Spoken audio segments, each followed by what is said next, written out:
Hello there, folks. Hi there. It seems to be a small hiccup with the intro. If you saw it Oh, or not, I don't know. It was weird.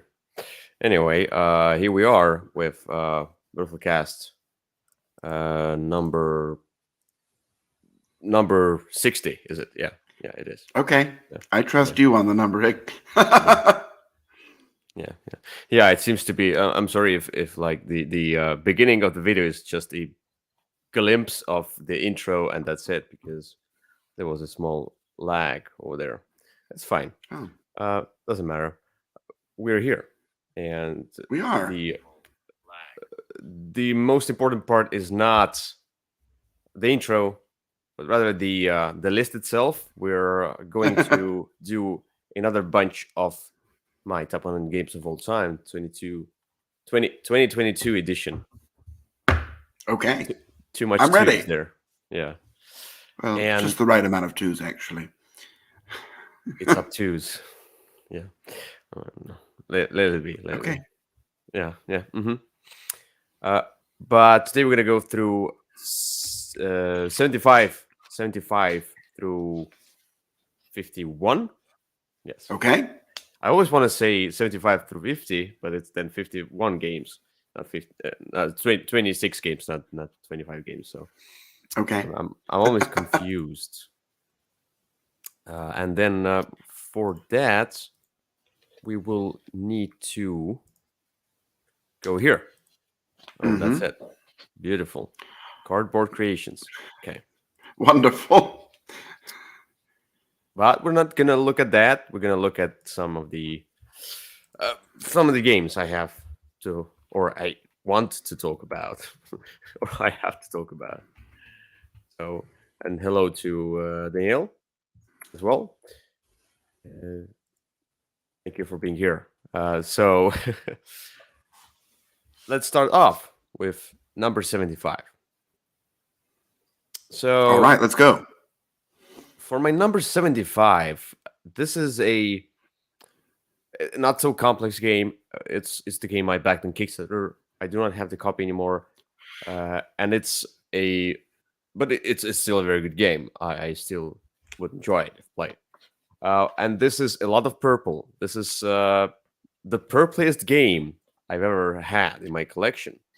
It's Oh, I called know which is that minecart game or whatever. Off the Rails. Okay. Yes, Yeah, I haven't played this one. I do it's fun. remember seeing the board and thinking it was ugly. Yes, I mean the box cover is fine. The board, yeah, it's too much purple. And I think we had the joke on that with the designer, but too much purple needs like. But anyway, this is all about you have those cards and you're building the rails and like basically if you're playing let's say a four-player game, each corner of the board or let's say each side of the board is your entrance, and then you can enter from a spot, then you build the rails, then you build the conjunctions, T conjunction, etc., and you can upgrade to whatever the four-way conjunctions, etc. And so there will be cards that will basically put out these gems along the road. So you're trying to build the rails, so you can go through those gems and collect them. But you can, if you go through a bunch of gems, you can only collect one. And there's also those black ones. These are just coal, and you don't want them, but Oh. they will fill up your capacity of your card because you have only a limited number of gems you can hold, like 5 or 4, whatever. Yeah. So you're trying to, skip those and collect some more expensive gems there, like the colored, whatever, the diamond or I don't know, ruby or whatever, emerald. And the cool part about that is it's just a lot of this kind of it feels like a free roam, and you can so basically you use your dice in your cards as a speed value, and you can downgrade it or upgrade. You have some action points during your turn, so you can like I have like let's say 4 action points, then I can do this. I can move one time or 2 times, lower the speed, move one other time, whatever. It's all of that. And then in order for the gems to be collected into your behind your screen, you have to get out with them. off the board, and then you have 2 cards you can launch another card, whatever. It's how you manage. And one other cool part is you can bump into each other. You can go off the rails. That's where the game's name comes from.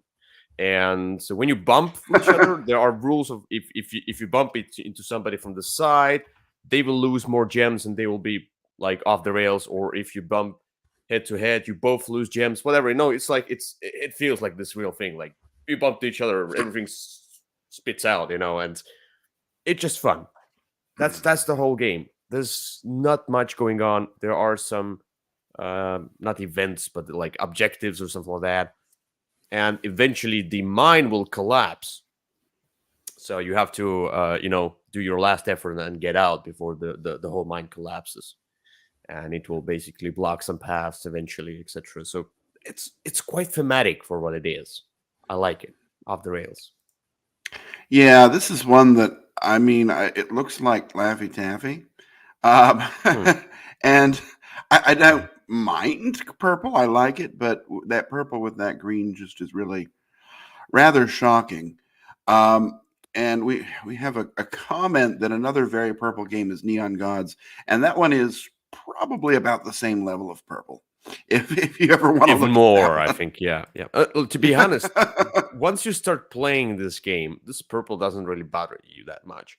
Eventually, if you build up the rails and things, it's kind of it becomes something. It's on the picture. It's more ugly on the picture than in person, let's say, and everything else is colorful. So that is saying a lot that color blends into the background. Yeah. Anyway, no, I mean, you wanted purple. They got purple. There we go.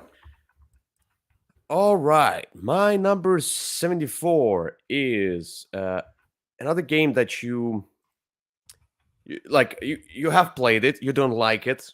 I do, because I think it's clever. It's also very it's very easy to kind of learn, but there's one concept of the line of sight going on there, and that's Topo, and it's about the moles or whatever. It's really boring. It might be boring for some. For us, True. This game was really boring for me. Yeah, it because it's fun, as you can see here. So basically, it's a World War II moles alternative, like kind of a thing going on there, and they are quite they are not blind, but they don't see well. So each time they see each other through the line of sight, they have a celebration, and you get points, whatever. It's a goofy theme. So, but you're trying to create line of sight between your two moles, and if you get your own holes of your own color, big holes between that, you get some extra points. And other people are trying to mess with all of that and destroy them and whatever else, or block the line of sight. But each time when you create a line of sight, you have to, create a new line of sight, a different one, because you cannot just let's say milk the cow. You kind of just go with the same line of sight all the game. And the cool part about this game is not only this line of sight kind of a thing going on, because there's take that, but you can. So there are different packs of cards, and you mix a certain amount of them. So, and you can make a more defensive game, or more, tactical game, or more aggressive game. So you can leave out all the take that elements, or you can do a lot of them, whatever, it's you can customize it. So the whole premise of the game is having those cards, and like the types of them that you put in. And yeah, that's the whole fun. And each game will be somewhat different from the previous one, because here it's more tactical. You cannot blow stuff up and separate the one island, let's call it kind of an island, the one continent, into two different ones. Because let's say one other fun part I have is when I find that I find that opportunity to separate the two the land into two pieces, and the smaller piece just fades away with all the moles on it. I love that. It's aggressive. It's take daddy, but it's a lot of fun. So, but it's a very easy game. It's I- take that, and this game doesn't bother me like in many other games. Hmm. So top on my number 74. Yeah, I know you like this one a lot. I don't like I said, I played it that time with you, and I was quite underwhelmed. But hey, maybe I'd try it again someday, years later. But I don't know that this one was really for me. I see that. All right, let's get to number 73. So my number 73 is a game that you will agree is a really good game, and from the publisher that usually does this kind of a hit after hit, almost, almost. But when they come up with the game, everybody's like, "Ooh, what they came up with," and that's Quadropolis, number 73. So Quadropolis is from Days of Wonder, and it's another, I think, rather good production. Let's say I like the acrylic maples, and the tiles are rather thick, and basically this game, this is, you can see on the picture. This is basically the whole game. So the premise of the game, you have the central board where you draft the different tiles, different houses, whatever, towers, whatever, markets, etc. And there are certain scoring patterns that you want to create on your board. Some buildings can be stacked, like you're building different floors, and some buildings are better next to each other. Whatever, it's like a puzzle game. And there are also like buildings need energy, buildings need people in order to score. You're trying to create the most out of whatever is there. And when you draft these city tiles from the center, you are using your engineers, and it uses the same. So there's a game called Meadow Hmm. that was also that I played recently, that uses the same mechanism, where you are putting down uh, your engineer or whatever, some numbered tile to the side, and that means that from this side, like let's say from this side, number 3 tile is the one I get. Hmm. And the cool part about this one, which I like more here than in Meadow, the central mechanism part, is there's that if I can find maybe not, but there's that the guy who is sitting. Oh, the obnoxious guy. Yeah. The great dude that is sitting on the spot. So if you grab a tile from that spot, he will go there and he will block the whole row and column of this, like a spot, which means that nobody can grab from that or that side, Right. and that's really cool. That's the extra kind of a thought process, as you can see here. That's the extra thought process that you have to go through. Let's say, okay, so I'm gonna grab this tile, so I can grab it with my 2 from up, or with my 4 from the right. But I'll do it with my 4 from the right, because then I'll block this row, and then I'll block that, Yeah. and think, I like that. Anyway, Yeah. and you always play there's a classical and expert. Like, play the expert from the Yeah, start I with agree. whoever you play with, even those who are It's not into not that games. hard. It's Yeah, classical is nonsense. Shouldn't be there at all. Well, it's not terrible, but I do prefer the expert version. Yeah. Anyway, I Quadropolis is the great city building game. Yeah, this one really, I mean, it came out and it made a huge splash and then it instantly faded away. And I don't know that I've heard anybody talk about it for a long time. I played it not so Mm. long ago and I enjoyed it still. It actually holds up quite well. Mm, the problem with such games is that they tend to eventually need an expansion or something like that. And they came up with a small expansion, but it wasn't enough. This game, there was like a It was few That buildings, if you know. expansion is more of a pain than anything else because you've got to like take a bunch of buildings out and put other ones in and then it doesn't fit in the box insert. That expansion was kind of a dud. Yeah. So Yeah, if something else, something extra, like like a pro version where you have to manage the city somehow as well, and then how it brings a new currency in or something like that. It just it's there's so many games out there, but this is still a really good city building game it is. with I kind agree. of a light theme. Hmm. All right, so All right. let's get to number 72, which is a much more uh, mm, hard to learn and master, and it's has this kind of a wacky rule of scoring. Um at first I didn't like this scoring, but then I was like, okay, I can see if I played enough, might like it more, and I did, and that's 72 Trickerion Legends of Illusions or Illusion.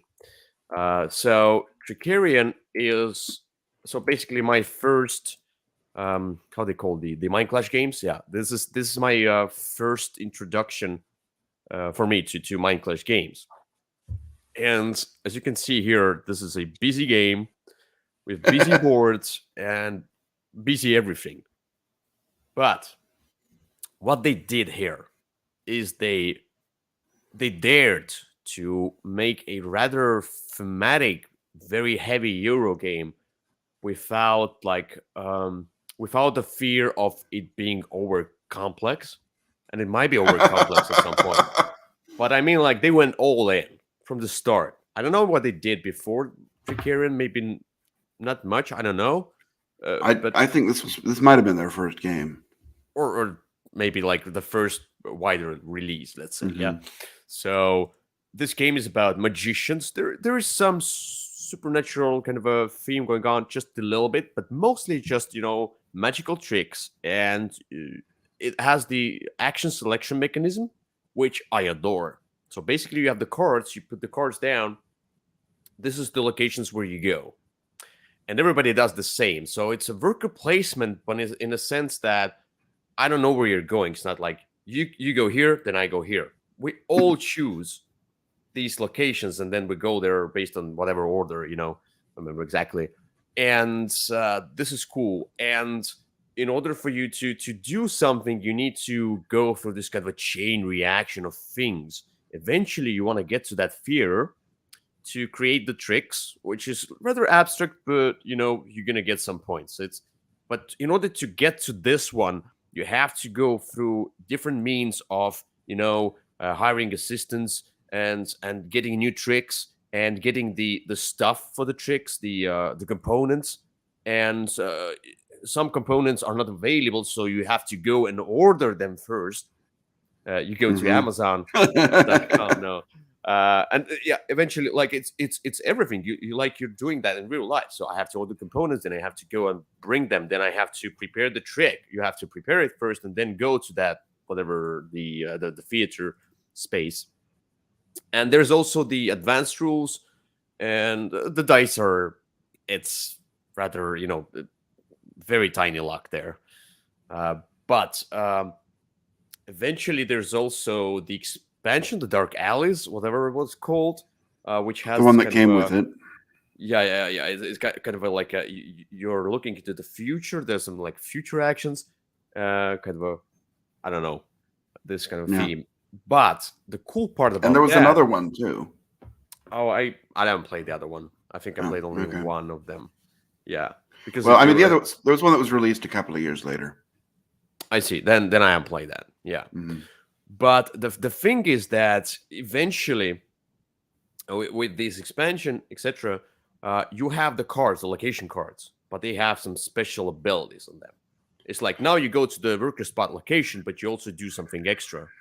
Amazing, love it. With the expansion, this game is much better. The first expansion, let's say, but it's so complex and everything must go like it's you have to follow these kind of a steps in your mind, like from step 1 to step 10.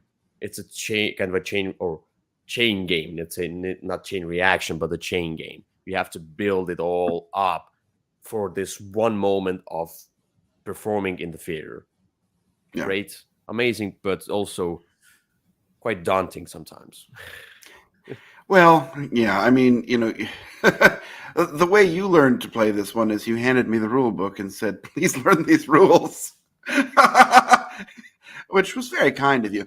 I will say the first play of this, I was not really into it, but I decided to give it another try or two, and I liked it a lot more after I had played it once or twice and really had a handle on what was going on. It might have been that I was just learning it from the rule book the first time. But yeah, I Yes. looked it up while you were talking, and it looks like this was probably this company's first published game. Mm-hmm, mm-hmm.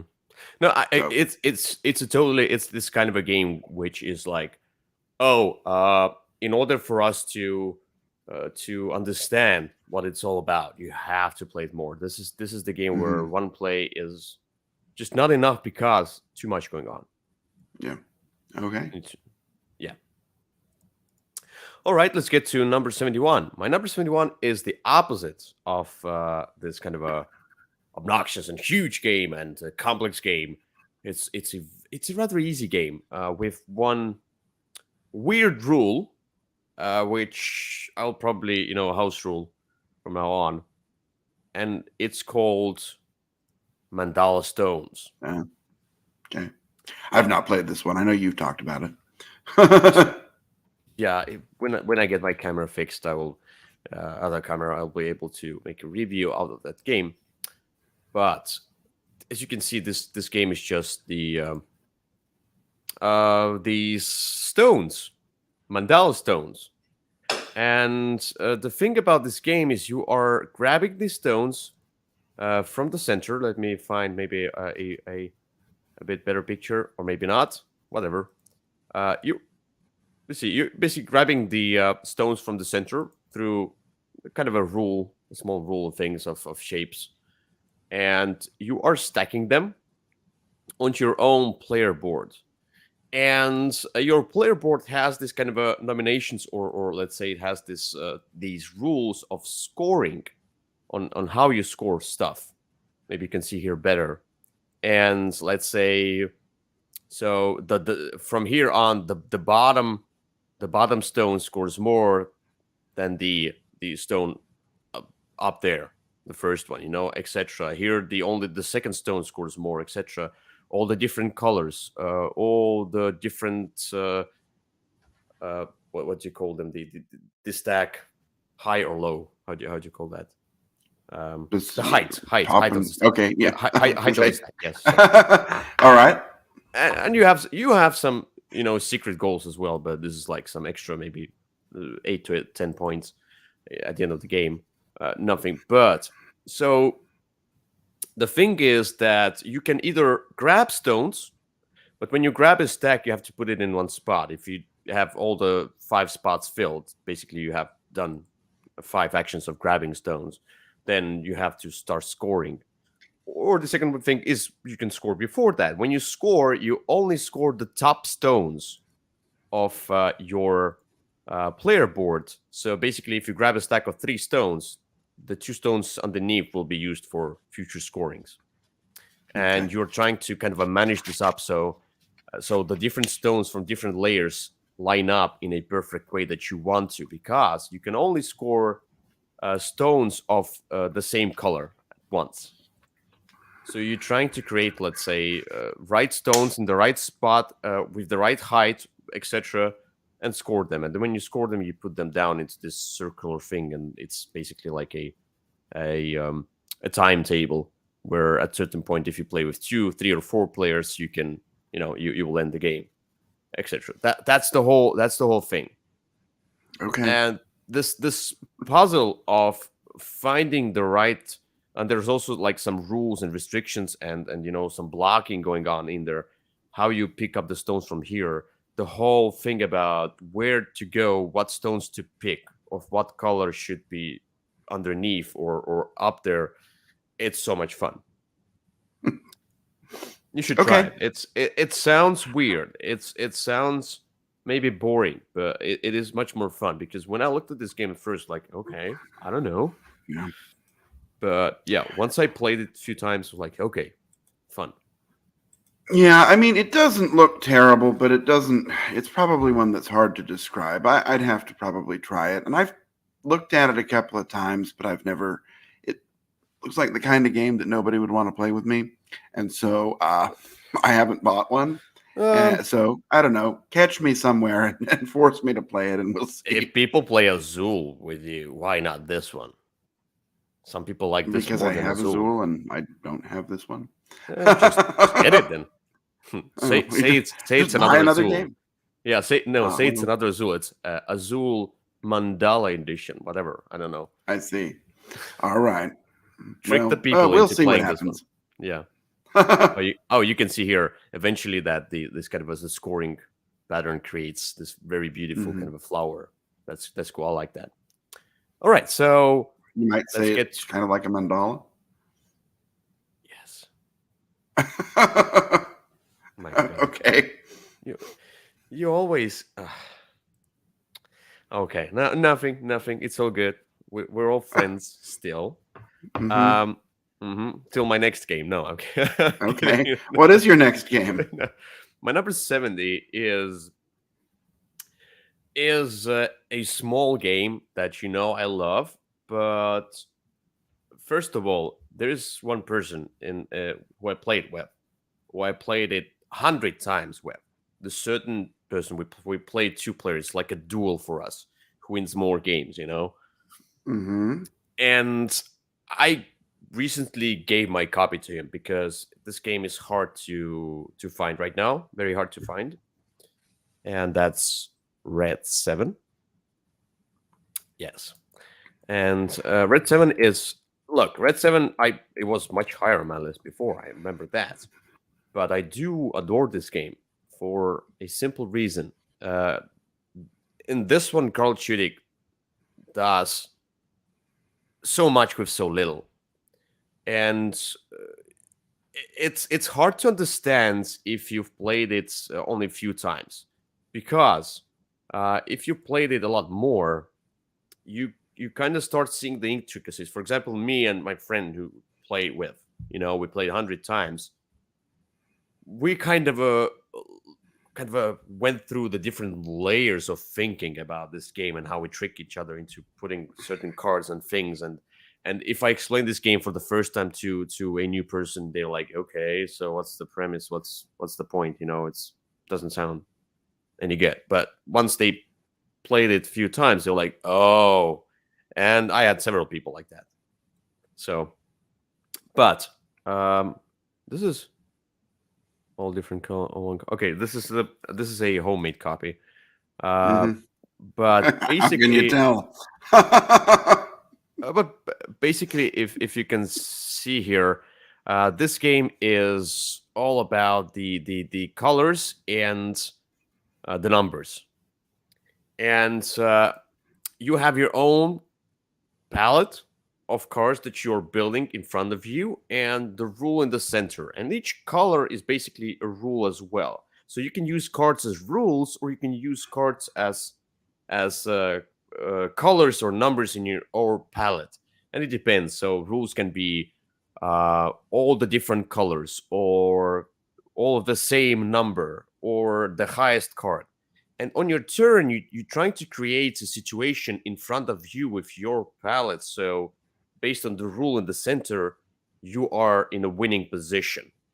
And if you cannot do that, you are out of this round of this game. And then eventually, whoever is the one left, the only one left, is the winner. You can also play alternatives as well, where you play based on the points. Whoever gets to a certain number of points, like 50 or something like that, if the winning cards for you are the ones that you will collect as points. So uh, something extra, but you can just play one game and then play the second game, the third game, whatever. And the trick is you can always change the rule, and you can also put cards into your palette, but you only have 7 cards, and it's a limited number of cards. So you have to be very precise of what cards you put with what kind of a rule or palette you want to win, and you have to prepare yourself. So as I said, there are those extra layers that you only see if you played it enough.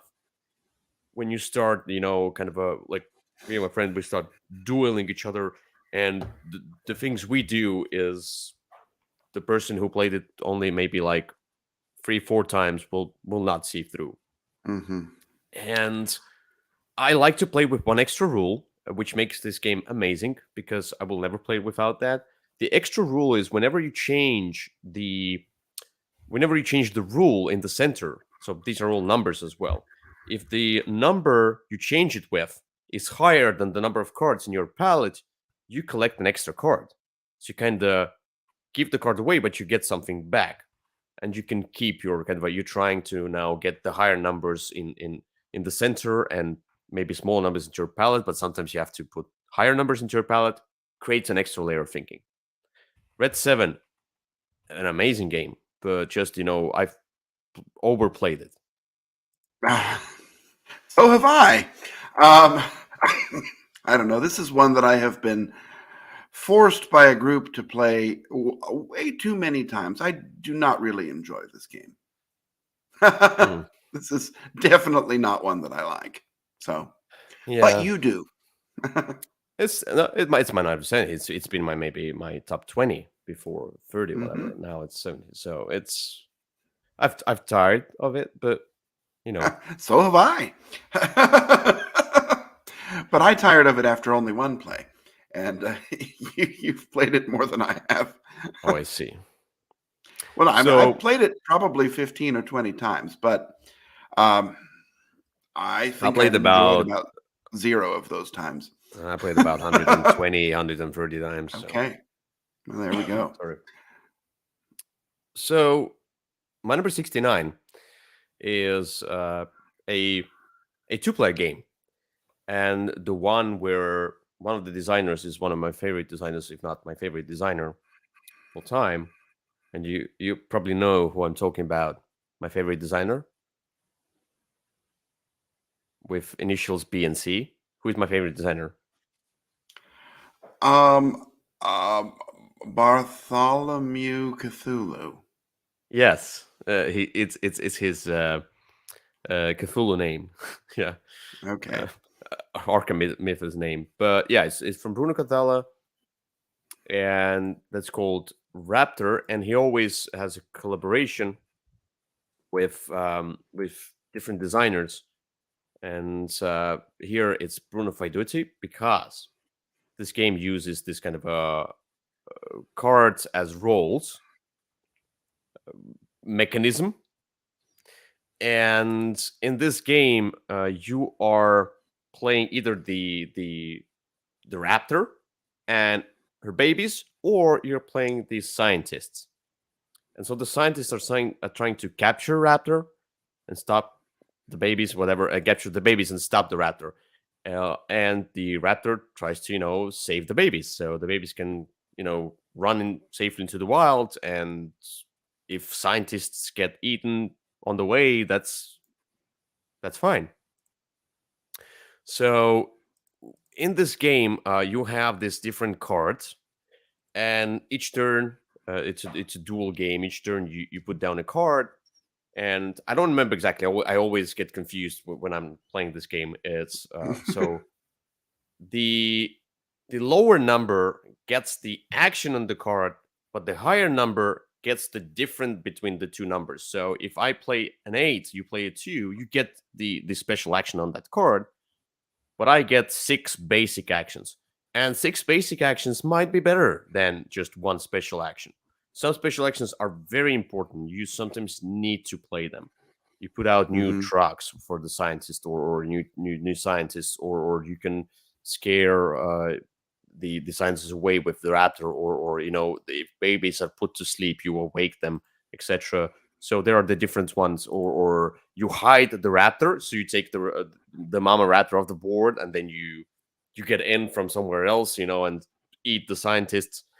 It's a dueling game, and there's that fire going on. You can put the fire tokens on the board, etc. So to block the stuff. So the scientist is trying to kind of block everything, and get babies into one corner. They have to put them to sleep with tranquilizers and then collect them. So yeah, it's it's a cruel game for the raptor mama, but if she can survive and get her babies to safety, it's a win situation for the raptor side. No, it's it's thematically it's how it is, but it's a fun two-player game, especially with this kind of a roll cards. That's the whole premise. I like this premise of so the layer of thinking like, oh, will they choose this lower card? So I see that they want to spread the fire here. I'm sure of that. But will they choose that? Or will they think that I will Mhm. choose a counter thing? So they will counter me with another thing. It's like multi-layer of thinking, like what they will choose, so what I should choose. Yeah. Raptor is a good game.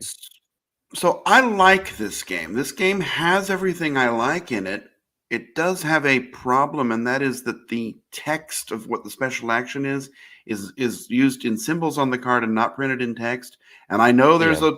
a page of documents you can look at to figure out what everything means, but it really slows the game down, especially with a new player, or especially if you haven't played it in a while, as people are constantly looking up, okay, this one, this does this, and that really gets in the way of having a good time for me. Yeah. Oh, this is the picture from our play. One of the more Okay, popular pictures. good. That was a really cool one. So yeah, number 69, Raptor. Okay. Number 68 is a a social game. Um, it's hard to call it a party game. It's a party game, but it's a rather quiet and thinky party game where everybody is very serious, and that's Codenames.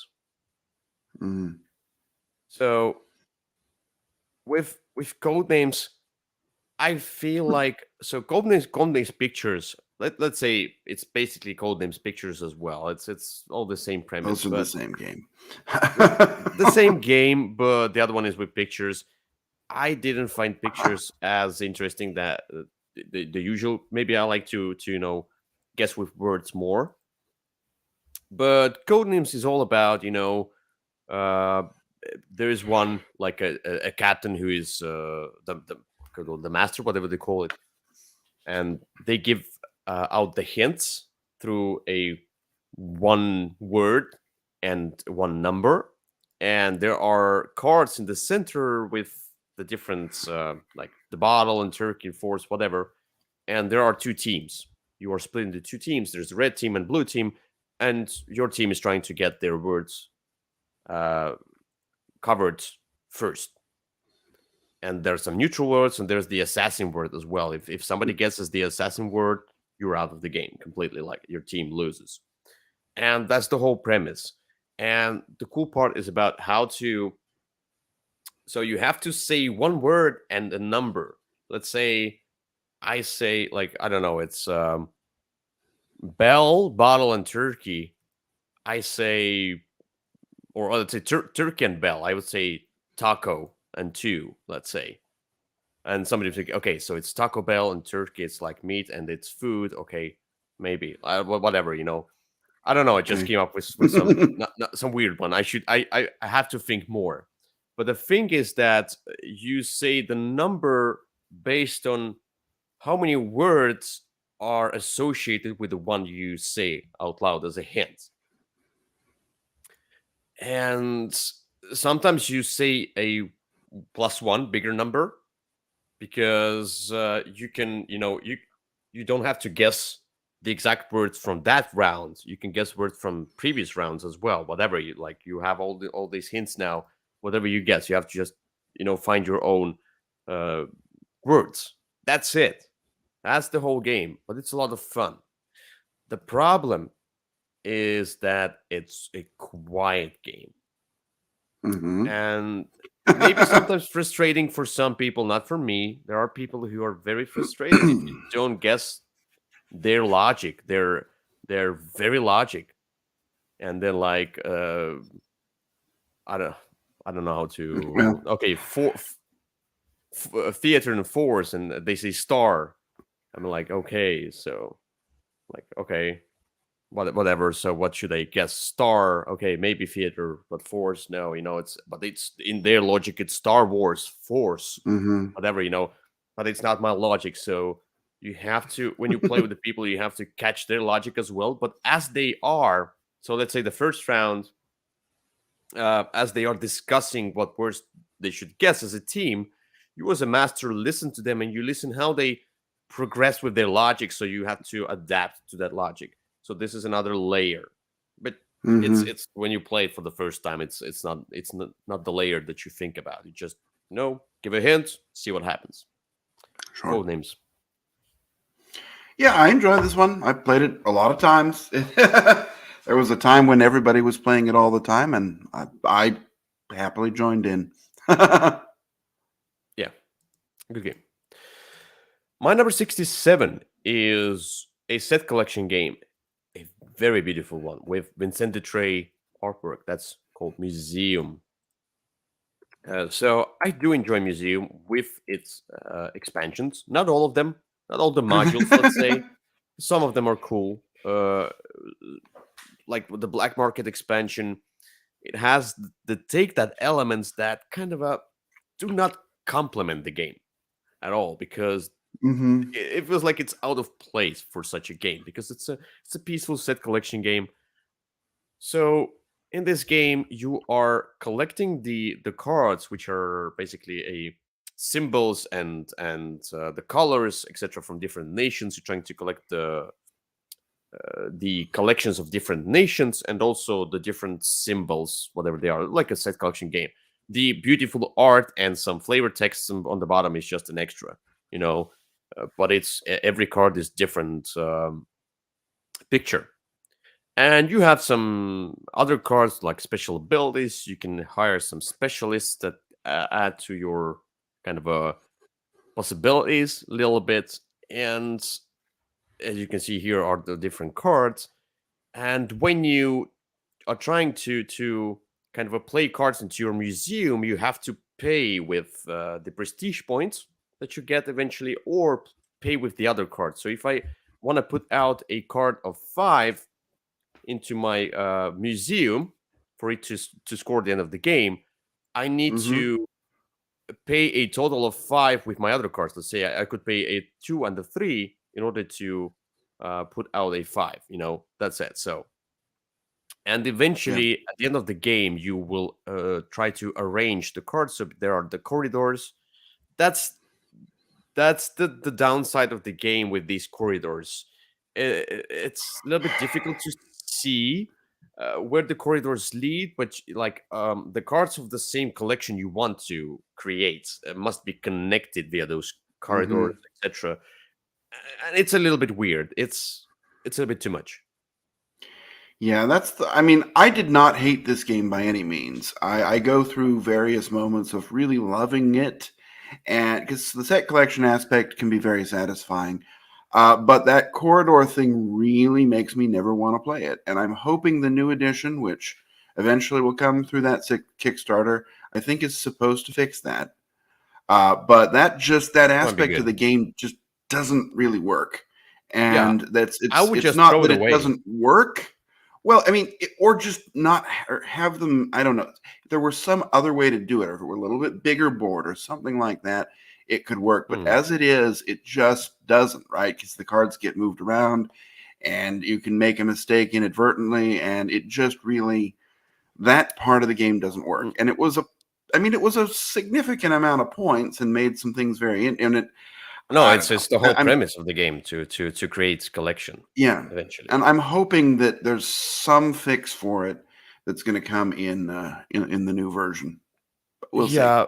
So uh, what I feel like, this is a great idea. I do like the whole game. I like how it looks. I love beautiful games. This is a beautiful game. But the museum part, I would either throw it away and just we collect cards and then let's just see what cards we have collected and score the points, or do it in a completely different way. The idea is great, but it's unfixable. The corridors, for me, I don't see how it can be fixed in order Yeah. for everything to work.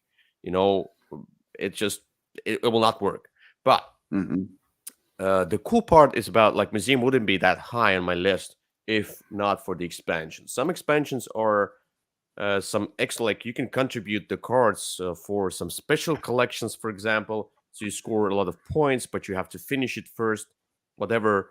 And there's the archaeologist expansion where you have those archaeologists and you put them into on a separate board to mark down the different locations like South Africa and the Greece, well, not the Greece, but the different continents, Europe and Hmm. Africa and Asia, etc. And this will basically allow you to grab the cards from there. Otherwise, you cannot do that. So I like this expansion because at first it restricts you. You can only grab from, let's say, one location. Or you can pay others if they have archaeologists. You can pay their archaeologists in order to grab the cards, but you're giving them extra resources to that place. So Yeah. this is a lot of fun, and there are some extra abilities and things. If you want to play with at least buy the archaeologist expansion. At least that's Okay. that's the one that's necessary for this game to kind of go on. As a base game, it lacks this extra, and it can be frustrating to at the end of the game. As you can, at the end of the game, there's like 10 minutes of silence and people trying to There organize the really cards is. in the museum. I mean, this one needs to be fixed. Like, just forget the museum and corridors. That will be the Hmm. easiest way. Okay, In a game called Museum. I Uh, know. Think about a new idea. Yeah. Anyway, let's mhm. get to number 66. My number 66 is a civilization game, and the one I feel like I want to have back into my collection and maybe do some house rule thing going just a little bit. There are some variants in the forums, etc., and that's called patch history. Because one thing about Okay. what I like civilization card games, and what I like about patch history, if it's this unique uh, pattern, kind of a patching mechanism. Let's say they say patching mechanism where you are putting cards underneath and on top. We have seen this in a small game from Lotto Pellet called Hanshu, etc. It's a cool mechanism. I like it because sometimes you need to cover something up which you need in order to build something that you need even more, etc. Hmm. And there are some rules of how you can patch, and you can see some of the bigger cards like the leaders and the wonders, etc., cannot be covered because they are whole pictures. So there's the, like, if you build a wonder, you cannot cover it with, like, you cannot change the land from yellow to green, etc. And the problem with the game is having a lot of these different resources, things you need to keep track of, but you have this kind of a special board to keep track of all the different things. It needs to be streamlined. There's the bidding mechanism needs to be streamlined, but the whole game itself, the whole experience that I get out of it, if I play it, is so much fun. It's so different. I haven't seen any other game do that. I mean, like, on this kind of a level, it feels so unique. That's why I like patch history. And it feels civilization. You are building up. And this is the whole premise of civilization, build up.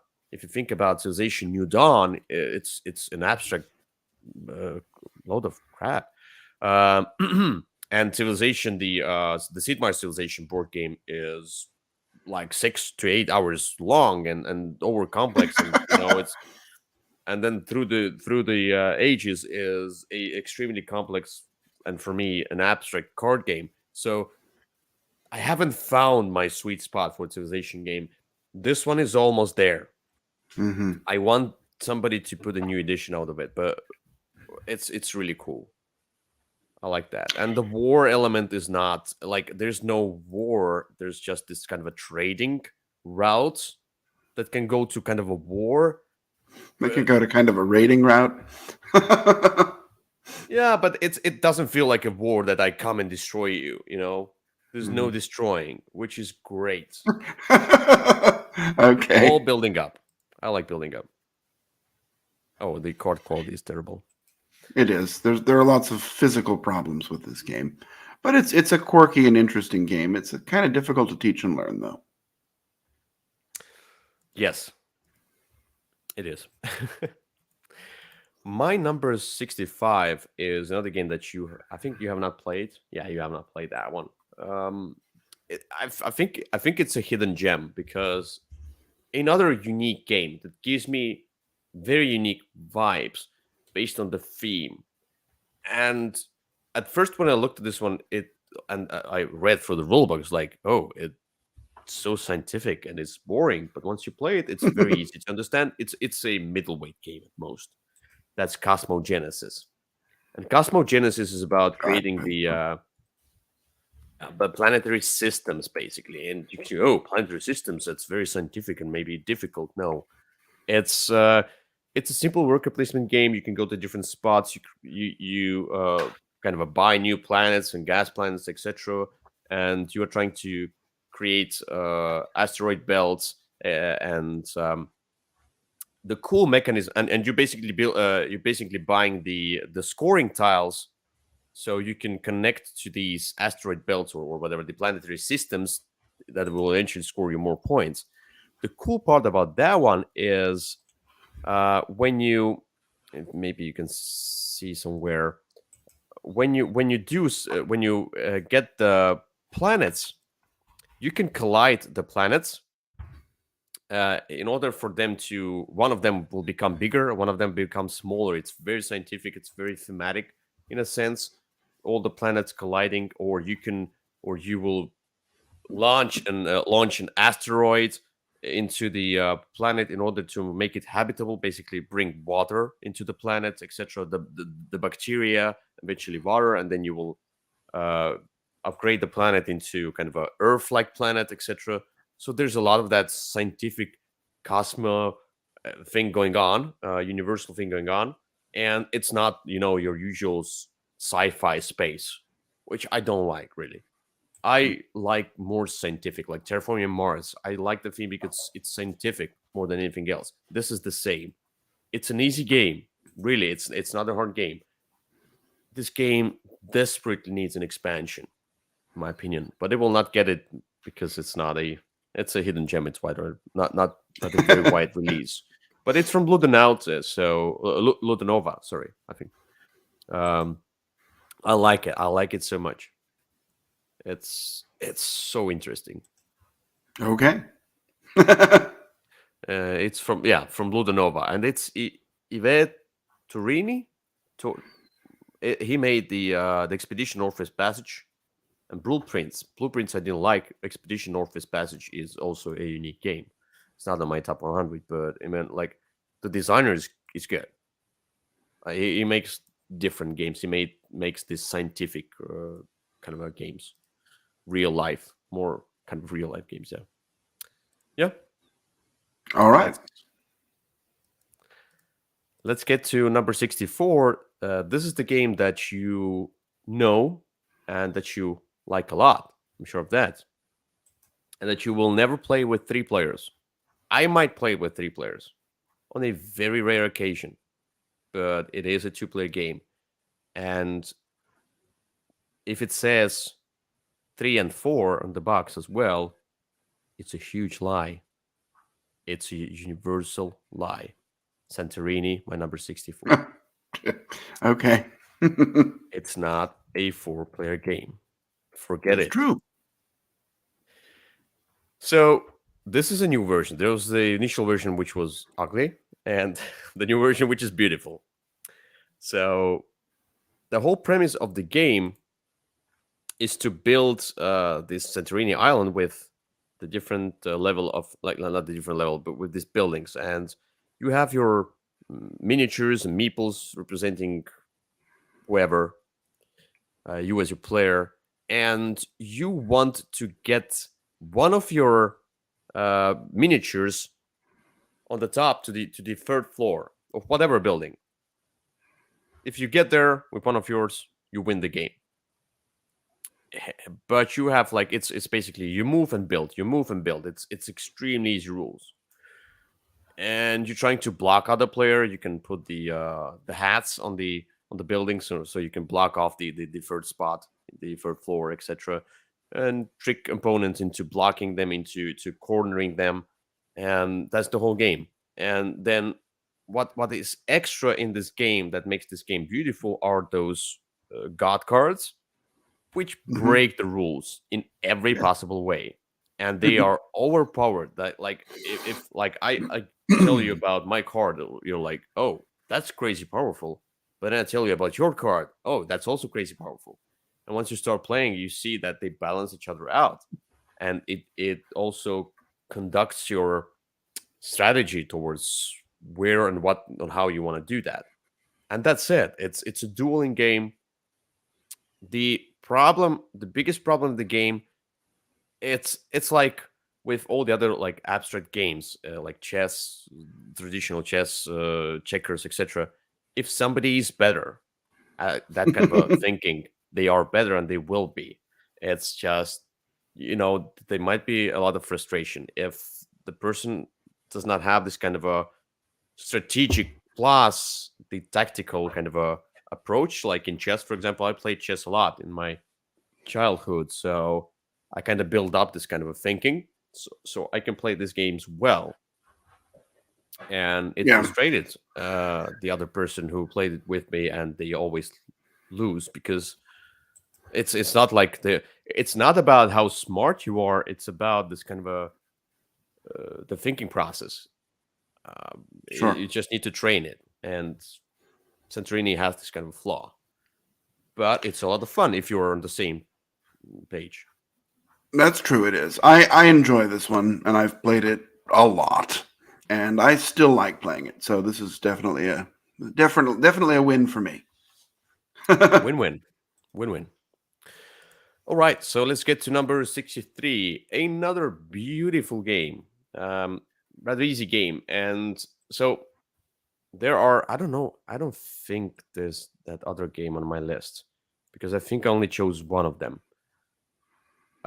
The other game that I didn't put on my list, or did I put it on my list?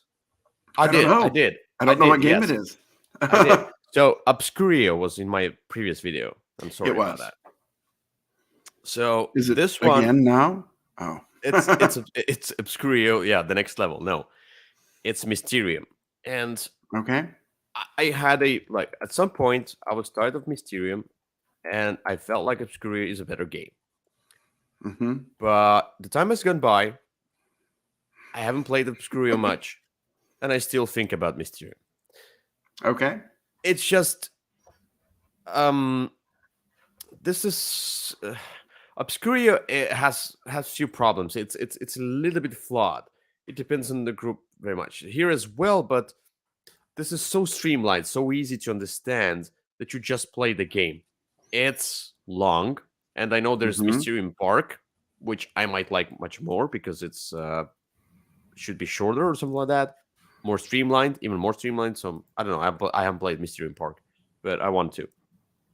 This game is all about Okay. there's a ghost player, and he has the culprit, the location, and the item they killed with, and there's like a Mm-hmm. and you are psychics coming to this mansion, old mansion. You're trying to solve the mystery of an old murder, whatever, the murder mystery thing.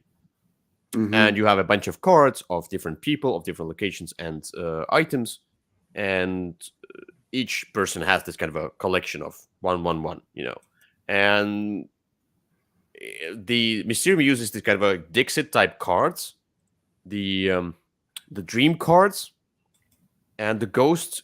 They cannot talk, but they kind of use these cards in order to communicate to all the different people in this cooperative game, in order to to hint towards the right um Yep. right location, or right culprit or whatever, so yeah, this is all about this kind of a Dixit murder mystery thing, and it works. And sometimes it's long, sometimes there's a problem with the logic, how my logic is so much different from yours, And with these cards, you can these are abstract cards, and you can hint on whatever. You can hint on the color, you can hint on a certain element on the card.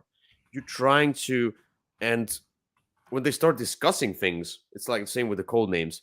You're trying to adapt to their logic, because you should discuss out loud. And it's just it can be, it can be frustrating, but it can be amazing when people get your logic, you know.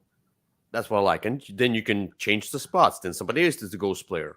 And we, Mhm. at first, when we started playing this game, everybody was like, "Let me show you how to be the ghost player." You know, this kind Mhm. of thing. Like, "Oh, Oh. you're not so good. Let me show you how to be a ghost player." And then their logic is like way off the rails with ours, and then it's all the same. So Yeah. it's all of fun. Mysterium is still a really good game. It really is. I enjoy it, and it with the right number of players. That's the key. You can play it with too few, and it's not any good, and you can play it with too many, and it's not any good. You got to get 4 players is probably the right Yes. number, I think. Yes, it is. 3 So, plus the ghost. Yeah. Yeah, mhm. that might be the case. Agree. So All right. Let's get to the next game, which is also a really cool game from Yellow. Yellow, and this is an economic game with a very cute cover, very cute theme, almost cute theme, because we never know where the pigs go. Happy well, Pigs, I number see. 62. And you can see it's Happy Pigs. We don't really know. Uh, anyway, as you can see, the cover itself is, it's fun and cute and etc. But it's an economic game, and what you're trying to do, you are raising pigs and then feeding them and vaccinate them and then sell them, and then you want to get the most money at the end of the game. The whole premise of the game, the central mechanism of the game is you turn over the season card, and the season card shows you the different numbers, like of different actions you can do, like feeding and getting medicine and whatever else, you know, or growing or buying or the market. And it says like 10 times this and 8 times this and 6 times this and 2 times this, let's say.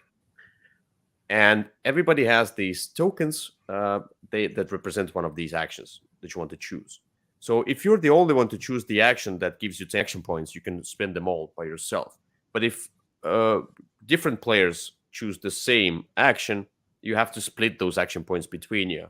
So it's all kind of a guess what everybody else is thinking about. The same thing. I love that in games. So it's the same with this one. It's really cool. I like that a lot. And Yep, I like this one. that's it. You're trying to grow and buy the new whatever the fields, etc. Mhm. And guess what everybody else thinks, and or try to sometimes block somebody, because they're like, if they will go there, they will get 10 action points. They're basically winning the game. So I have to go there and Or block them, and you know, that's it. Happy Pigs. yeah, My number it's a good one. 60. Yeah, you too.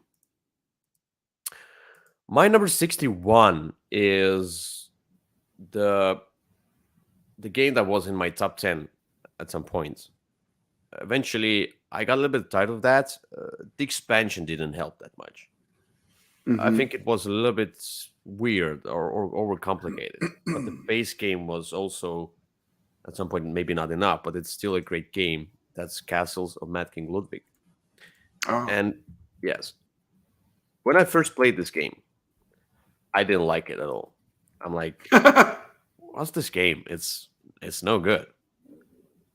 But eventually, once I started seeing through these kind of chain reactions and closing the different rooms, etc., I kind of started liking it more, because it is an economic game in a sense.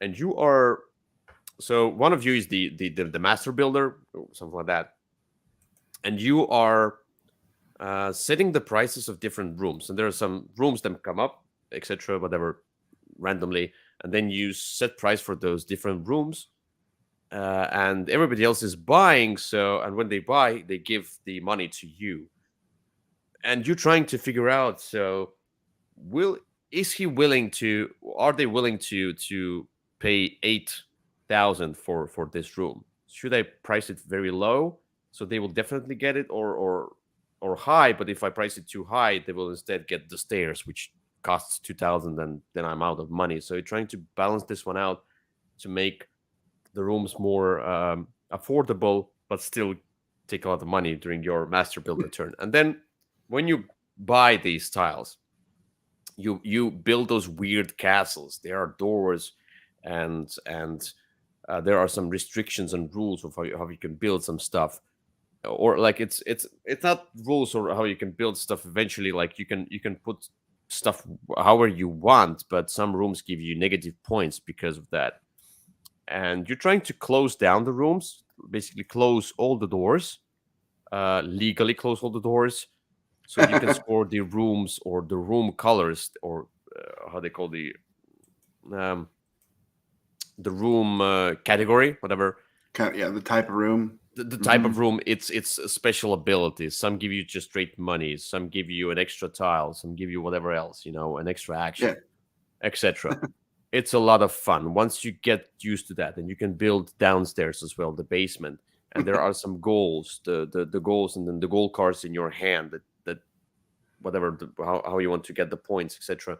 It's just all that wacky building and trying to do the most with whatever is with you on your turn.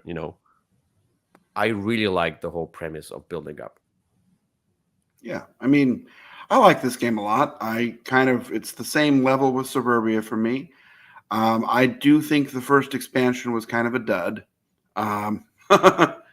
And I've ordered the new sort of super giant version. I'm sure it won't fit on my table, but I'm excited for it anyway. Ooh, I want to play that super giant version. I don't know how big it really is. We'll have to wait and see. But the Suburbia Big Edition was huge. So yeah, we can play it on the floor. No, I mean, so the thing is about Suburbia, I didn't like Suburbia as much. I don't know why. And I think I tried Suburbia first. I just didn't like it for whatever reason. Maybe I like this wacky kind of a build however you want more. Suburbia, it's more linear building and more restricted kind of a feel. This one is more free roam. So let's get to number 60. My number 60 is a new entry on the list, and you might be surprised. But as I said, I did enjoy it. It was on my top 10 games of 2021, I think. Was it? Yeah, it should be. Or is it 2022 game? I don't remember. Anyway. Is it Boon Lake? No, it's Messina 1347. And look, I don't like numbers in the names of the games. I don't understand. It's a particular year. You like RedSeven? It's a particular year. One number is fine, maybe two, not four. This is one number. 1347. It's one number. I have to specifically remember that. It's like with Pulsar. Nobody says Pulsar something. Everybody says just 2849. Yeah, you know that you played it a bunch, but people just say Pulsar. It's the 1,000th year anniversary of the Gold Rush. Yeah, that's what people think about a lot. Yeah, sure. That's what I think about. That's how I remember it. Anyway, Messina is a worker placement game, and I would say worker movement game. We talked about this before. I think on the top 10 of 2021. The thing about this one is the theme is about plague and fighting it, etc. But first of all, what they did, I think, was it them? Yeah, they did that some kind of a percentage of the sales, the profit goes to the COVID or another, or like a healthcare or whatever fund to help the people. So because they released it during the pandemic, where the COVID was like, oh, it's a game about the plague during the plague. It's but at least they kind of did something extra for the people with that one. But the game itself, so the game itself is all about your workers, putting the workers down into the city, moving them around to kind of collect different resources like fire and wood and things. So with fire, you fight the plague. You collect the different people that sometimes need to be quarantined until they come to work into your kind of a circular board, which is very abstract. But if you put the people down there, you can use the actions to move the discs around the circular board in order to activate those people and get some extra actions out of them. And you build the different stuff extra. You're like the upgraded quarantine zones and some other buildings that give you extra incomes and so on and so forth. I really like the premise of the central board where you are moving around with your, you can see here, with your meeples, and you can move to the adjacent location, or you can pay more of the coins, I think, as a resource in order to move further. So and there are some restrictions, and if somebody is already there, then they will block you. But if they are knocked down, they will not block you, etc. And you're trying to not as much block the others because there's a lot going on your own player board. You want to to do the best for yourself, and you can also eventually use your people and I don't want to sound rude, sell your people. No, basically you use like basically people as resource. You use these in order to get the city tiles, so you can get the points. It's you get a lot of points for controlling the city tiles, and if somebody goes there, you get some extra out of that. Just a little bonus. So, and there's the plague that's spreading, and eventually, if you collect the plague, you get the rats, and the rats are minus points, but doesn't really feel like a ton of minus points. So, who cares? And the ships that I think thematically brought the plague to the continent, the ships are coming in, and they bring the plague as well, etc. And you are fighting it with the fire. I don't know. It's not about the theme. It's not like I adore the theme. I like the whole mechanism. It's this central board is very abstract. I do like it how you activate it, and I like this worker movements. It just the whole package is very logical, and it's Vladimir Suchi's game. The next one, there's the Underwater Cities, then Praga Kaput Regni, which I haven't played, and then this one. So I eventually, at least I tried the other title from and Pulsar. Don't forget Pulsar. Delicious Games. No, I mean Delicious Games. Oh, you said the designer. I want to forget Pulsar. I want to forget Pulsar for forever. No, I'm trying. I'm trying. This has been a mess. I like this much more than Pulsar. Okay. I would say much more. Like Very well. Hugely more. Okay. Anyway, Messina 1347. Just forget 1347. Just say Messina. 1347. Yeah. My game number, it's not my game, but the game number 59 on my list is a cooperative game. Let's get into that category now. And I liked it more before. I still like it. It's in my top 100. But it became just a tad bit samey for me. It's still a great game. Burgle Brothers. Mm-hmm. So Burgle Brothers as my number 59 is a cooperative game that's all about the puzzle. So you go through different floors and you discover the rooms, and you can discover them carefully or just run in and see what happens. Not always the good choice. And there's the guard going on, and he tries to catch you, and if he catches you like 2 times or something like that, then you're busted. You lose the game. 4 times? 4 times. Mm-hmm. Oh yeah. Is it 4? I think you start times. with 3 stealth, and then if you have none left and you get caught again, then you're done. Maybe. I don't remember. Anyway, yeah, something like that. But you're trying to crack the safe, find the rooms, discover them, crack the safe, and then move to the next floor. Eventually, get all the loot. But the loot you get is kind of slowing you down mostly, and you're trying to get to the roof and escape through the roof. That's it. And this whole movement mechanism of how you move and how the guards move, etc. This is very interesting. There are walls, so you cannot just move to any tile.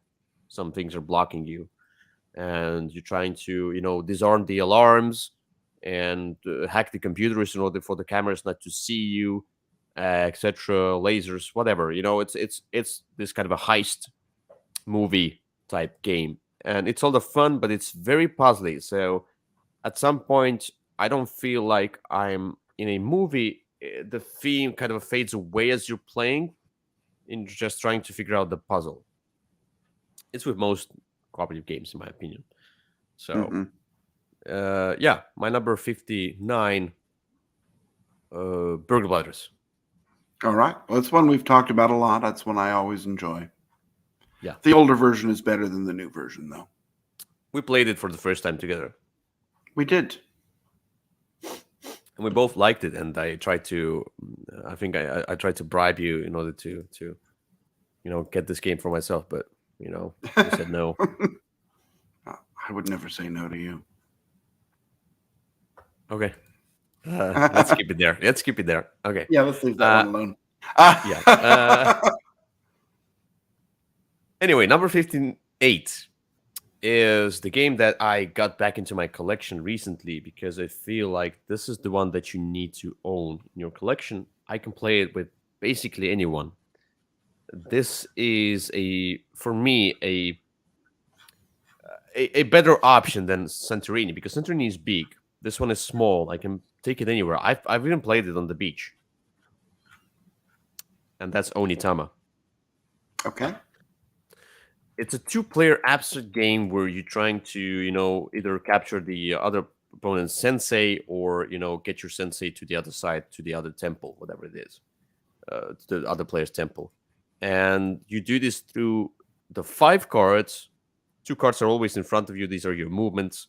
And all the different, there are orthogonal, diagonal, sideways movements, etc. And there's the central card, which you get after you use one of your cards. And that means that these 5 cards are rotating. It doesn't mean that you only have these 2 moves. All these 5 cards are rotating. And whatever you use on your turn will be used against you in 2 turns. That's what you need to think about. That's it. It's a nice production. The cards that didn't finish, it's the rubbery, like a playmat, and the very thick plastic pieces that feel very nice. It's just a great production, a small box. I mean, really, take it anywhere. Take it to the restaurant. Take it. I learn it in a minute or 2, and just start playing, and then wow, so many layers, so much thinking. So Onitama is a great to play game. Yeah, I really like this game. It's very charming. I have the new expansion, which apparently is a different game with some hidden movement, but I still haven't had an opportunity to play that yet. Yeah, and I haven't played any of the expansions, so because I recently got back my kind of a base game. I think I want to get the expansion, just see what else is out there, like kind of spice up the game. Hidden movements sounds good, but we'll see. Yeah. All right. My number 57 is a small card game. Like I do like small games a lot, and especially card games, and especially the quirky ones and different ones. This is Flip City. Okay. Flip City is a very interesting deck building game with push your luck elements, and the cards are double-sided. The downside of this game, I'll tell it right away, because the cards are double-sided. In order for you to pull the cards out from your deck, I basically hold it in my hand like that. So I just pull the cards out, because you don't want to really see what's beneath there. because you're pushing your luck. So it's a little bit quirky in the sense of it's not thought through that well, in a sense of you can accidentally just hit the deck and then you'll see what cards are underneath. You shouldn't see that, and you need to be precise about how you flip the cards. So basically, when you upgrade the cards, you flip them in your discard pile, and eventually they become better versions of themselves. But what you're trying to do is you're pushing your luck in order to get a certain amount of points when you lay out the cards in front of you. Then you win the game, or to get there are the scoring card. Basically, you get some amount of points, or you get the card out which says if you have, like, I don't remember, like 18 cards in front of you, you win the game. So the push your luck comes through the cards that have these frowny faces. And these faces are basically a bust. If you get a certain amount of them during your turn, you're bust. You can do nothing. But eventually, you grab the cards one by one, and then you just say, I stop," and then whatever the money you have collected, or maybe some special bill is, you use them during your turn to buy new cards, etc. And then you're trying to mitigate this luck, trying to get rid of those extra frowny faces or use the cards like a church or whatever, the hospital, I don't know, in order to combat the frowny faces, so you can have them more on your side. So that's it. You get to a certain amount of cards or a points, you win the game. But at first it's very hard to do because you will get those frowny faces, you will bust. Yeah, I mean, I like the game, but it's very sensitive, right?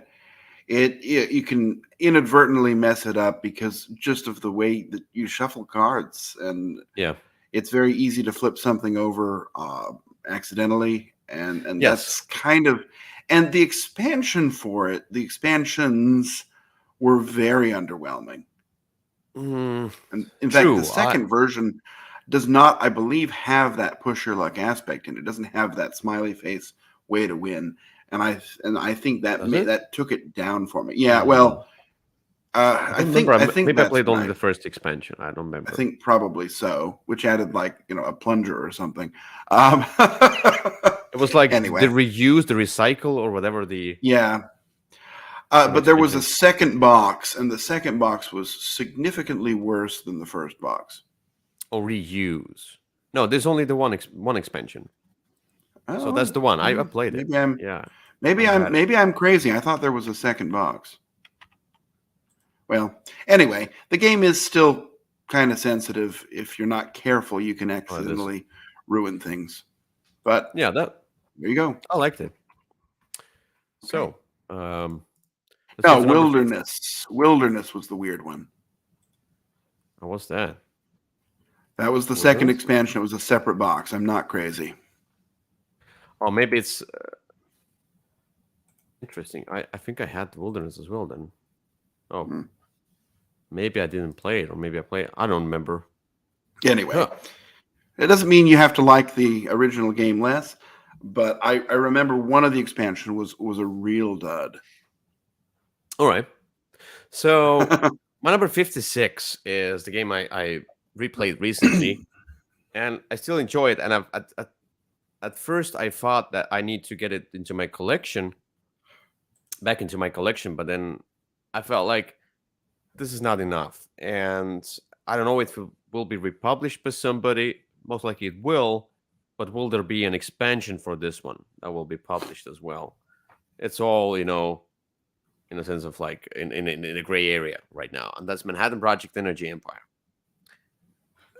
So, well, the expansion is being published. It's actually on its way, almost ready to be shipped. Sure, because when I looked at this, like, it was. Oh yeah, I checked. They did an update on it on the Kickstarter a week or two ago. Recently, maybe. Okay. Mm-hmm. Anyway, I'm just like, whatever. The base game is still very good. It's just not enough for my own collection. So the premise of the game, it's worker placement. If you play the Manhattan Project, you use this kind of a tokens meeple, and you put them down onto different spots, so you can use the usual actions, or you can grab the cards, or do whatever else, or get the new dice. And dice are used in order for you to, when you reset, you collect the energy, and dice collect energy, but they can also pollute your player board, and your player board, you want to keep your player board as clean as possible, or but you can also build some drills and etc. But I mean, it's all about this kind of a manipulation. Like, you either place workers or you pull the workers out, and there's no literal, let's say, turns. It just, you play until you finish, and we can pull out the workers at different times. We can have the different amount of workers as well, etc. And so the cars that you get give you a lot of resources, and it's the same way. So if I go to the green side of the board, I can use one spot on the green side, and then I can use all of my green cards. It's almost the same as with the Manhattan Project, where you have this kind of a central worker spots, just one from there, and how many buildings you want to use from your own personal player board. That's all the extra spots, and that's what I like about this game. That's what's different, and it has not only the meeples now, but the energy, and the energy is used. You can use the energy in order to activate buildings in your own player area. Just the energy. You don't need to use the people. And if somebody goes to whatever spot, if you want to go there, you have to go there with one stack higher, and usually use energy for that. So if somebody puts the meeple down there, you have to put the two meeples, or like a meeple plus energy there, in order to create a higher stack, of them. And then eventually the third person goes there. He needs to create a stack of three worker tiles in order to go there and use that spot. And there's the event cards. Some of them are okay, some of them are horrible, do horrible things, etc. So that's the whole premise of the game. It's just a well-oiled machine. It works. It's all about what to do with your workers, how you distribute them, what cards you get. That's it. And you collect resources, blah blah blah. It's for me, for it to get into my collection, it needs an extra kick.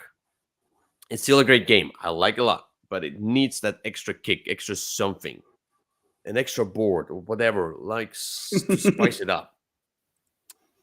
Still a great game, Manhattan Project Energy Empire.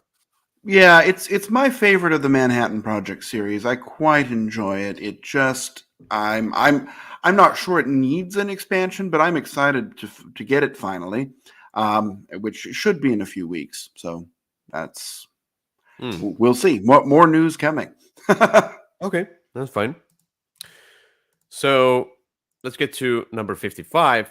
Number 55, another two-player game, and I feel like this is the version of that game that like the only version of the game that I enjoy. Basically, I didn't like the initial game, the parent game, but I do like this a lot. That's Seven Wonders Duel. And Seven Wonders Duel I do like much more than Seven Wonders because of the drafting system. I do like the central drafting system here through the pyramid of drafting, and how you uncover or do not uncover the cards, etc. It's a two-player game. This warfare going on is just a small nuisance, but you get used to that. And how you build the wonders. You can only build 7 wonders total between the two players. So somebody builds 4, somebody builds 3, or maybe even 5 and 2, whatever.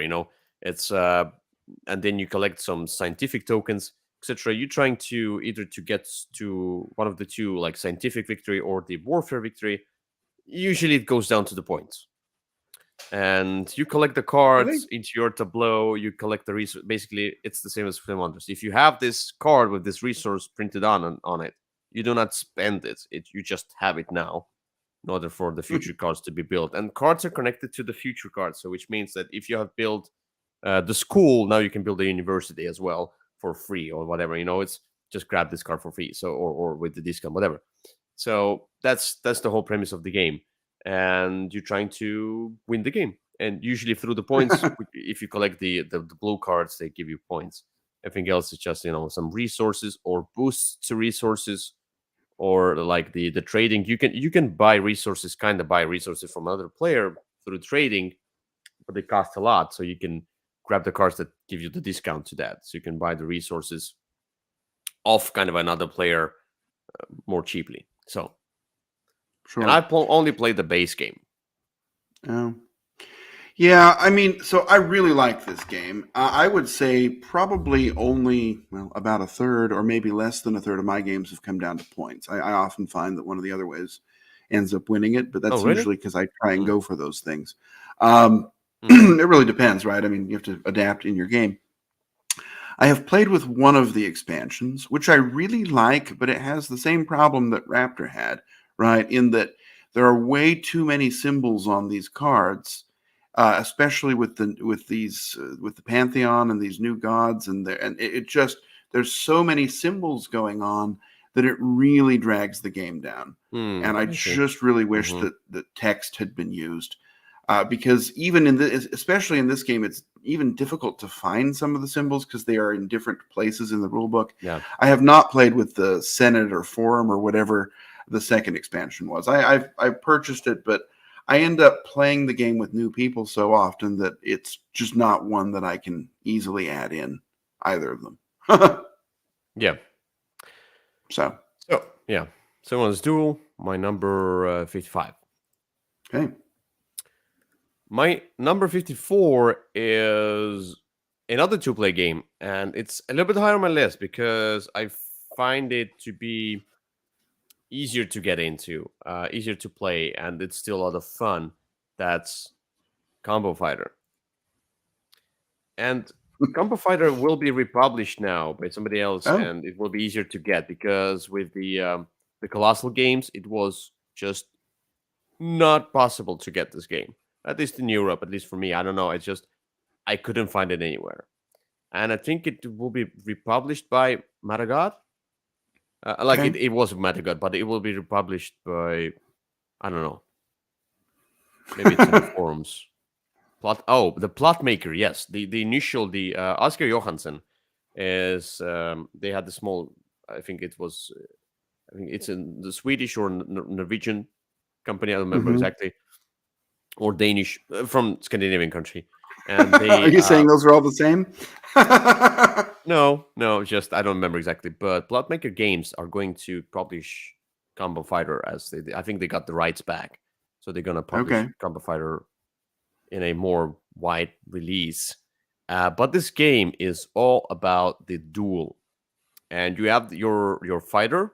It's like a Street Fighter thing going on, and you have the cards, which is based on the rock paper scissors mechanism, hmm and you play those cards, and then eventually this the red beats blue, yellow, sorry, the yellow beats blue, etc. And whoever kind of beats the opponent during that kind of a clash off of you put down two cards you reveal, and then you can do the chain reaction. So the cards have this symbol side symbols here. So with this triangular, let's say what's some of them are blocking, some of them are something else. It's like there's some small intricacies in rule, let's say. But with this red triangle, I can also play the blue triangle next to it, and then yellow, or maybe from the blue triangle, I can play a red rectangle next to it, etc. So kind of a create a combo and deal more damage. And the damage is dealt through the deck, so it thins the deck of an opponent. And if somebody runs out of cards, they lose the game. The person wins the game. And then you have those signature combos that you're trying to create, but your opponent is aware of them, so they try to block you, etc. So that's the whole game. But it's Yeah. so easy to teach, to learn, and it's so easy to kind of adjust, go through it in 15 to 20 minutes. That's it. I mean, like boom, boom, boom, boom. If you know how to play it, like maybe the first time you think more about that, but then eventually you're like, put the cards down, reveal. It's like rock paper scissors. Okay, so I'm gonna do my combo. Okay, you lose 10 cards. Boom. That's it. All the fighters are different. Some of them are more defensive. Some of them are more about the first hit you make is like 0 hits, but then all your combos, extra things, are a lot of hits if you can get them right. All the Sure. fighters are different. I want to see the plot maker. They will have their own edition. I want to see how many fighters they can pull out this time. So, Oh. mhm. Well, I mean, I hope. Yeah, I mean, I already have the game with everything, so I'm hoping I don't have to buy it again to get new stuff. But we'll see. Excuse me. I really enjoyed this. The very first time I played it, it's definitely the kind of game that I like and can really get into. So I'm a fan. Yeah, so easy to get into and so quick to play. So that's why. All right, let's get to number 53. My number 53 is a game that I got, I think, maybe last year or something like that, because it was like I need to have a game in my collection that supports like 5 or 6 players, something like that, and is easy to get into, and just maybe I should go with this because I skipped over this game for a long time. Like I was looking at this game like, oh, it has this racing and things. I don't like racing and stuff. I don't know. I just didn't really look into this game. And then the new edition came, and then I was like, ooh, looks cool. That's Camel Up. Of Oh, course, the second okay. edition. Of course, the second edition. When somebody says Camel Cop, but this is Camel Up. Deal with it. Anyway, Camel Up is all about these camels and stacking them on top of each other. And so you're basically grabbing the tickets. So you're trying to bid on the camel and trying to get the most coins, which is points at the end of the game. And you are also, this is the pyramid in the center. This pyramid is basically a dice tray chucker kind of a thing, where it has the button and you put the dice in there, and then if you want like one of your options is to make the camels move, and Hmm. if you make the camel move, you just grab the pyramid, you push the button, and the die comes out, and whatever the number and the color it is, that's what camel will move. And if there are camels on top of that camel, they will move as well, and whoever is on top is winning the race. So it's not like a particular camel is with the particular player. You're just bidding on those different camels, and then you can bid on the overall winner of the race or the overall loser of the race, and get some minus points or plus points for that. It's just a lot of fun. It's how it looks. It's just amazing. It's the production value, and it's very easy. And I don't know. I just like the whole premise of this game. Yeah, I enjoyed it. I remember when it first came out, I had when it first sort of won its big award, it was not available, and I had a copy, and we Mm. played that thing. I went to one, all day game day, and I think we must have played it 10 times that day with different people, right? Because everybody just wanted to try it, and it was so much fun.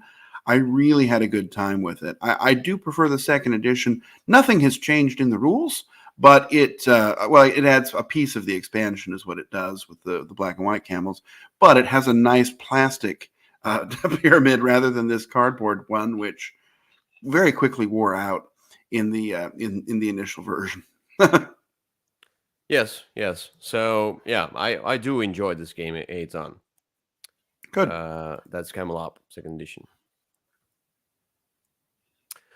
All right, my number 52, I'm almost done here, is a much bigger game, and I feel like it's a really mm, so this game is like several mini games put together, but the whole package is still great. That's Black Angel, number 52, and Okay. Black Angel uses the central board as a kind of a worker placement spot, and you use your dice, and then eventually you are manipulating with these working spots in order to get stuff done on the other board, which is like the where the Black Angel or the ship is, and then you're sending out the different meeples, and then you're putting down the mission cards so they can create extra action spots or some one-time use things whenever the card goes out of the road.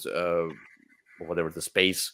It can give you extra Hmm. resources. You're putting down those different meeples and robots, and basically it's like the ship is going. The ship is an automated ship with the robots of different nations working, and people themselves are in the whatever the cryo sleep, whatever, or specimen, whatever. I don't remember exactly the theme. It's rather abstract, and then you have your own board with where you yeah, it's rather abstract. But then you have your own board where you kind of have these tiles that you can activate with the cards. You can activate the row or a column. It's very similar mechanism was with the Zapotec recently played the newer game. Sure. So yeah, this as you can see here, use the cards. You can activate the row or a column of the same, like if it's the same color, etc. There's a lot of these moving parts going on, but the whole puzzle of using your own board and then going to that space board in order to create new worker spots or whatever else and claim the spots, and then with the central board, manipulate your dice, use other people's dice, etc. That's a lot of fun. It's just Yeah, the it full is. package. I like this game. I do not like the colors. The colors are super garish. But other than Oh that, yeah, I it enjoy is. the gameplay. Yeah, true. I mean, Anyway, it combines two other. It's really two other games. There was Selenia, I believe what it was called, and then Troyes, and it's really just those two games mashed together. But it's better than both of them. So, okay. oh, I played the other ones, so yeah, for me it was a good package. All right, so the last game for today is another worker placement game with the Vikings theme, ooh, and you have to play it with the expansions because without the expansions, it's garbage. No, it's just not enough. I'm kidding. It's just not enough without the expansions, and that's Champions Midgard. sure. And Champions Midgard must be played with the expansions because especially Valhalla expansion. The thing is, this is a worker placement game where you put your workers down in order to collect the resources and uh, get the different dice, which are your warriors, and you're trying to uh, fight the different trolls, and you get the ships, and then you put the warriors and food into the ships, and then you sail off into the treacherous lands of different monsters in order to defeat them. With the base game, if you roll poorly, that's it. You lose your dice. It's done. It's Hmm. fun maybe for the first time, and then it's like frustrating. And with the expansion, if your warriors die, they go to Valhalla, and you get those tokens, and you can use the tokens in order to buy some extra stuff with it. So they become different resource eventually, etc. Okay. So I do like that. And then you're trying to collect the most points, with killing the monsters and going on raids, etc. So it's your usual worker placement here with this extra spice of the dice. And of course the expansions add more different dice, which is always cool with the game that uses dice as kind of a one of the main mechanisms. And oh, there's some miniatures there. It seems like somebody used the Blood Rage miniatures. Oh, that's funny. That's interesting. If you have an extra Anyway, copy of Blood Rage, why not? yeah, and you threw everything else from the Blood Rage, and you just used the miniatures. Okay, so yeah, Champions Midgard, my number 51, a fun game. Okay. Well, there you go. I like Champions of Midgard a lot. I agree that the expansions definitely improve it. I mean, I won't say that they're essential, but I definitely would always play with them. They're not really any extra rules. Yeah. I mean, I guess there's one extra rule that you can get some tokens, but I've liked this one since I first found it at Gen Con all those years ago. So it's a good one. Hmm. All right. Anyway, that's it for today. and we're gonna get back to it soon. And I think next week definitely we'll get another Okay. video out. Hooray! With the numbers, with the numbers 50 through 26, and then eventually we get to the sweet stuff of the 25 best games. Okay. Very well. Well, this wasn't too obscure. I'd played most of your games. A couple I hadn't, but hey. You have a couple of your own games. I have a few of those myself. I do, but I mean, if we'll look further into my list eventually, and you will see like it's more of the same stuff that you know. So we'll get to that. Anyway, thank you for watching, and thank you, Daniel, for joining us, sticking with us there through all that time. But we'll see you another time. All right, sounds good. Bye-bye. Bye-bye.